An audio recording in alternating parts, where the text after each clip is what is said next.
Chevella bus ప్రమాద ఘటనలో దాదాపు 17 మంది ప్రాణాలతో బయటపడ్డారు. వాళ్ళంతా మృత్యుంజయులని చెప్పుకోవచ్చు. వారంతా చేవెళ్ల పట్నం మహేంద్రెడ్డి ఆసుపత్రిలో చికిత్స పొందుతున్నారు.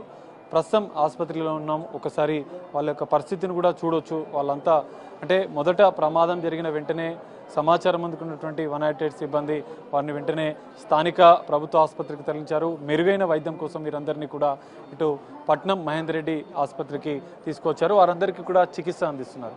సో ఇప్పటికే ఈ ప్రమాదంలో 19 మంది మృతి చెందారు. మరో 19 మందికి తీవ్ర గాయాలు కాగా మెరుగైన చికిత్స కోసం ఆసుపత్రులకు వివిధ ప్రైవేట్ ఆసుపత్రులకు తరలించారు. ఆసుపత్రి సూపరింటెండెంట్ ఉన్నారు. ఒకసారి మాట్లాడదాం. ఎంత మందికి అసలు ఎలా ఉంది వాళ్ళ పరిస్థితి అనేది. ఉదయం నుంచి మనకి 15 మంది పేషెంట్లు రావడం జరిగింది బస్సు ప్రమాదంలో గాయపడ్డ వాళ్ళు. దాంట్లో ఎవరికి ప్రాణాపాయ స్థితి లేదు. అందరికీ అవసరమైన ఇన్వెస్టిగేషన్లు అంటే రిపోర్ట్ టెస్టులు అన్నీ చేశాము. అందరికీ ట్రీట్మెంట్ కూడా స్టార్ట్ అయిపోయింది. ఒక నలుగురికి మాత్రం కొన్ని ఫ్రాక్చర్లు అయినాయి, అంటే బోన్స్ విరిగిపోవటం. అవి వాళ్ళందరికీ ఒక ఆపరేషన్లు ఇక్కడే చేసి వాళ్ళందరినీ పంపిస్తాము.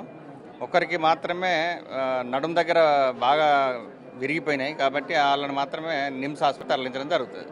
మిగతా వాళ్ళందరికీ ఎవరికి కూడా ప్రాణాపాయ స్థితి లేదు.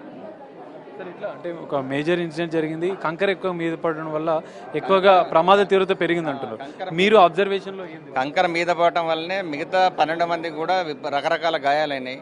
కళ్ళ మీద, ఒకరికి చేతుల మీద, పొట్ట మీద పడి గీసుకుపోవటం, తర్వాత బాగా గాయాలు కావడం జరిగింది.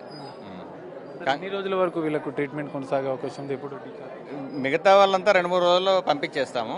ఒక ఫ్రాక్చర్లు అయిన వాళ్ళకి మాత్రమే ఒక 4-5 రోజులు పడుతుంది, ఎందుకంటే వాళ్ళకి ఆపరేషన్ చేయాల్సి వస్తుంది.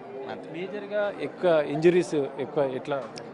మేజర్ ఇంజరీస్ అంటే ఇక నడుం దగ్గర విరిగిన వాళ్ళు ఒకరు ఉన్నారు, వట్టిప్రే దగ్గర విరిగిన వాళ్ళు ఉన్నారు, కాళ్ళకి విరిగిపోయిన వాళ్ళు ఉన్నారు, రిబ్ ఫ్రాక్చర్స్ అయిన వాళ్ళు ఉన్నారు.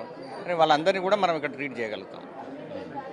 సో ఇది పరిస్థితి. మొత్తం 15 మందిని ట్రీట్మెంట్ జరుగుతుంది. 15 మందిలో ఒకరికి మాత్రమే కొంత సీరియస్గా ఉంది. మిగతా వాళ్ళంతా కూడా వారికి ప్రాణాపాయం ఏం లేదని చెప్పి కూడా ఇటు వైద్యులు చెప్తున్న పరిస్థితి.